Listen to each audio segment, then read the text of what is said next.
Hi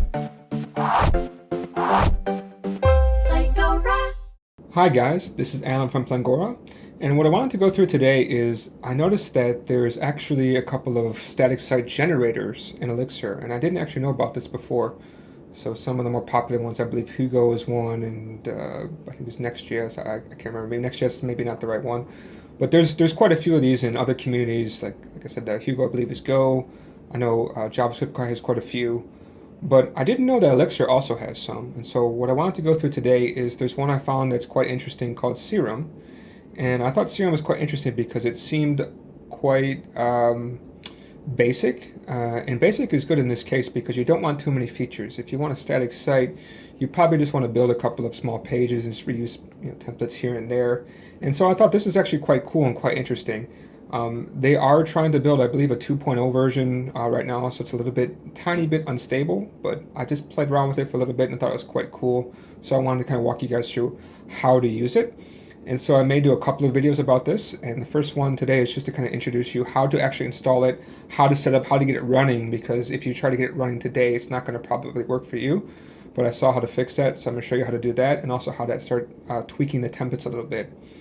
So here we go, we're going to get started. So now the first step, of course, is to actually install it. Now the way to install it is you just need to run an archive install, similar to if you're going to be installing the Phoenix new generator. There's a Serum new generator, so we just do mix archive.install hex and Serum new. So similar to the phx new, right? You run this, and you're going to soon get this coming in. I thought this was a little bit strange, but I think this is probably related to 1.11 and how they do things where they check everything. So this is talking about EEX not being listed as dependency. Let's not worry too much about that, so that should be okay. So I'm just going to type Y, and we're kind of ready to go.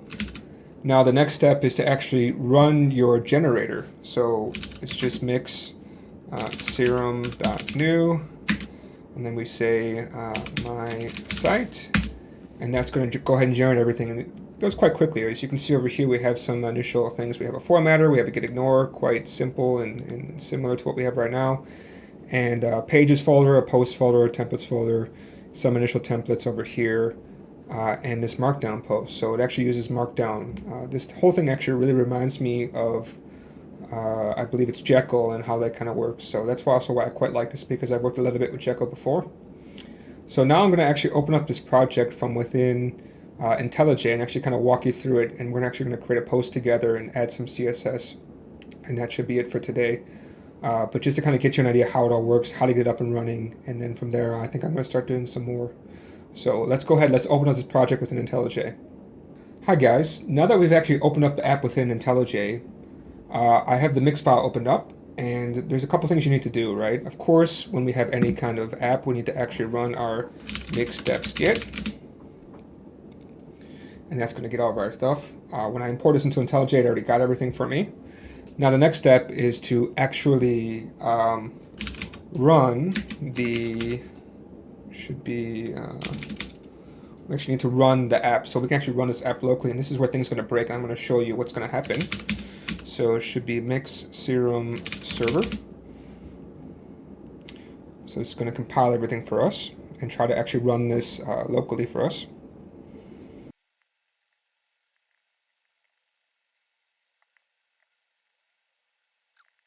Okay, now as you can see over here, what's going to happen is you're going to get this kind of problem. So I think it starts generating all the pages. Okay, you see it generates all the HTML, but it starts to fail at the development server. And it's talked about this thing called microscope. So what is microscope? Microscope is actually I believe the same guy who wrote this, Serum, wrote this HTTP server called microscope. It's very, very basic. You don't have to know too much about it. I may go into it later. It's kind of interesting. But what actually happens over here, in order to fix this, is you need to go to your dependencies, add in microscope, and it should be version 1.3.0, and we need to make sure that we actually override it. Run mix steps git, and you can see that what actually happened was that the version of microscope it pulled in was too new for this. And then finally, if we run that again, you'll see everything is working fine. And also the port by default is at 8080. So if I switch over to my browser, you can take a look to see how it looks. So if I run this, I'm going to get rid of this part. So here's the site, right? It's pretty basic, it's pretty bland, right? But at least you can see how everything's working. So if we go back to the code, you'll see that if I open up posts, what actually is there, the only post over there is a sample post. And you can see if you ever used Jekyll before, it's quite similar in the way the format is. And we have pages, so I haven't played around with pages yet, but it seems pretty simple. You can actually just create static pages if you wanted to do that, instead of just blog posts. Then there's just includes where you can see here's the navigation. They kind of pulled out everything, and you can see they're using EEX underneath, which is quite nice if you're used to that. And finally, here's the template. So basically all these posts and everything runs off of these templates over here. So you have your base template. Over here you see you have kind of like your main little layout. You have these variables. Here's kind of your base, URL, etc. You have your list when you list out all of your blogs, I believe, all your posts. And what a page looks like, and see they just kind of pull out all the contents. Find what a post looks like. You see you have a date, author, etc., these kind of things. So it's not too bad. It's pretty straightforward, I think. So what I am going to show you is how we can actually create a blog post. It's pretty straightforward. So you just go to your post section, kind of follow a similar format. So I believe the name of the file should be the name of the URL. So if you see, okay, today is 2021 0205. So we can say test posts MD, and then we finally need to put in some. So do you see it fails over here? It's because we don't have the proper format. So I believe it's 1, 2, 3, 4 across. We can just check back over here. No, it's only 3. So we have to have a title. So this would be the title of the page. So in this case, let's be just a test post. In fact, I'm just going to rip out everything over here. We have a date, so what day it is. Again, it's 2021, 02, 05. And also over here, you have some tags, right? So if you want something like, test, Serum, so it's kind of how you start tagging your posts. But then finally, you have the content itself. So hello from Markdown. And this is also using earmark underneath. And you see, once I save that, now I have the proper format. Everything's just going to work from here on out. So now if I go back to my size and I just refresh this, you see if I go to posts, now my post is already showing up according with the date and all that. So when I click over here, you'll see it's following the name of the Markdown file. It's basically the slug. And then also, the content, the my site comes over here. So what I can also do is I can actually start to edit this by adding in my own CSS, right? So if you look at the style, it's not very attractive, so we can actually just add CSS. It's pretty straightforward. I'm sure there's probably a way we can probably hook in some preprocessor like SCSS, etc. But in this case, I'm just going to show you how to add some simple CSS so you have an idea about how you can start to style this and actually use it. So in this case, we can add just a simple, maybe like a style.css. We can change the H1 and just so we have some kind of idea, change the color to red.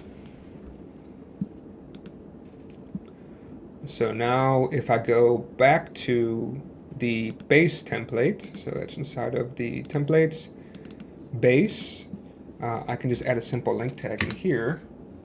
And so there is a special tag so that way you can add everything properly. So you just use a simple link tag. All those kind of helpers that you've been used to, maybe from Phoenix, are actually Phoenix specific.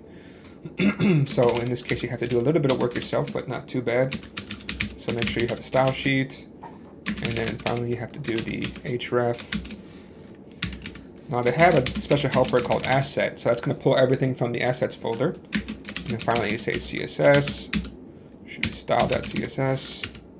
And finally, end that tag. And you'll see everything should come in okay. Let's make sure I got this right.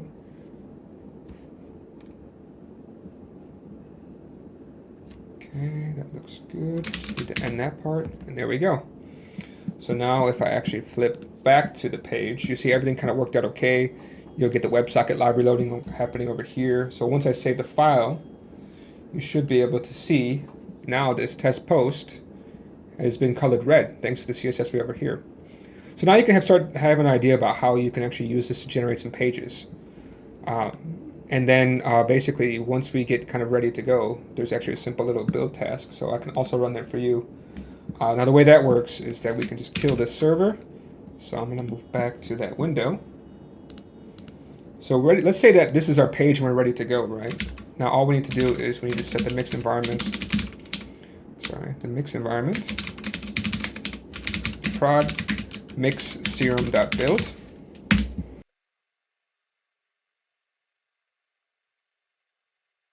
And the whole entire website's been built, and you see they put it into this site directory. So if we go back to our files at the top level, we do now have a site, and you'll see there's our assets, our media, which we don't have, the posts that are already created, and some tags, right? So if you wanted to view the page like that. So there it is. That's how you can use this Serum to build a static page for yourself using Elixir. So this is Alan from Plangora. Please subscribe if you haven't, otherwise I'll catch you guys next time. Thanks. Bye. Hi. Please feel free to ask us any questions about Elixir, Flutter, or anything else in programming. Here's our YouTube channel, Facebook, Instagram, and Twitter. We will answer your questions every Friday. Ya mantai ge dak man all. Yo wenti ji do wen wo.